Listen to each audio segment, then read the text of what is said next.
welcome to another episode of our ContinuousX Podcast, where we try to solve for X in the SDLC equation. I'm your host, Rick Stewart, and joined by my co-host, Mike Fitzurka. We welcome back our guest, Brian Hajost, Chief Operating Officer at SteelCloud. Welcome back, Brian, to our final episode with you. Thanks so much. I really appreciate it. So our final question to you, Brian. Modern rapid application development and deployment points us towards the concept of continuous authority to operate, or a cATO. ATOs are still largely manual, and it's dependent on cumbersome processes that involve multiple skill sets and data that must be collected from across an enterprise. What can be done to better support the need and move towards continuous authorizations, which gets services and functionality out to the end user quicker? Well, good. When we look at continuous, I don't want to just limit the conversation to actual continuous. For much Brian, of it's our podcast. It's in the name. But for much of the federal government, it really means much faster. Yes. But so you've got three issues with authorizations and moving toward continuous authorizations. One is the actual automation of the paperwork, the security plan, and that type of thing. But you have two other areas. One, if you look back at the President's EO from 2021, the whole security supply chain. I mean, there's a bunch of issues of protecting the supply chain. And the third is the operational environment. If you don't have all three of those working well, you'll never get closer to continuous or even faster ATOs. So if you don't link up the operation environment to the reauthorization process, it'll be slow. If you don't have your supply chain, your DevOps process is done, it'll be slow. Or if you don't automate your paperwork, it'll be slow.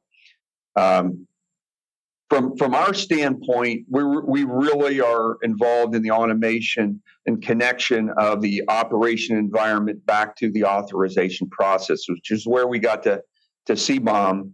And CBOM is a list. From a CBOM, you create compliance as code, and then that is implemented into production so that you can enforce all of the controls that were set as part of your ATO process.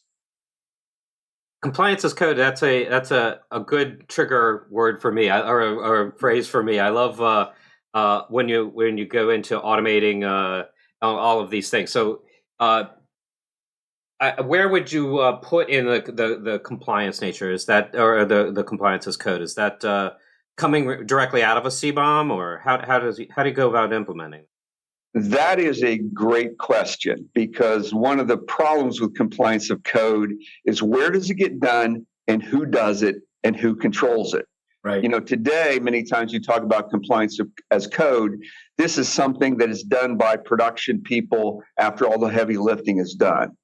Let me offer a different point in the whole process.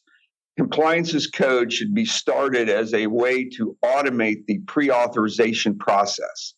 So as you move from pre-authorization, you're starting with the automating your test environment, moving to authorization where that is fine-tuned as you get agreement on, if you have waivers or things of that nature. And then coming out of the RMF process, you have your CBOM, which is your machine or human readable compliance as code. And then you have compliance as code that goes into production. So it's really important. If you only reduce the requirements to compliance as code and production environment, you'll never get the payback. One is the authorization process will not understand the results. Two is you've got a bunch of human labor trying to interpret what is coming out of the authorization process and reinterpreting it, as we talked about, from French to English, and then you give back English, and the authorization process has to convert back to French. So if you start that pre-authorization and do that work, so by the time you're authorized, compliance to code is already done, and you move it into production. That is the way to solve the whole problem and get us closer to continuous authorization.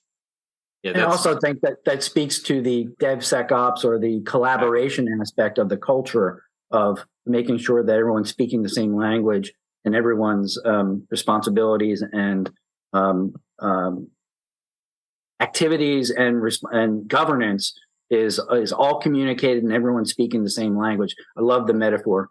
And if you can get it in the hands of a developer, and then you're going to start with compliant code from the beginning. Exactly. You're not going to wait till the end and find out you're not compliant.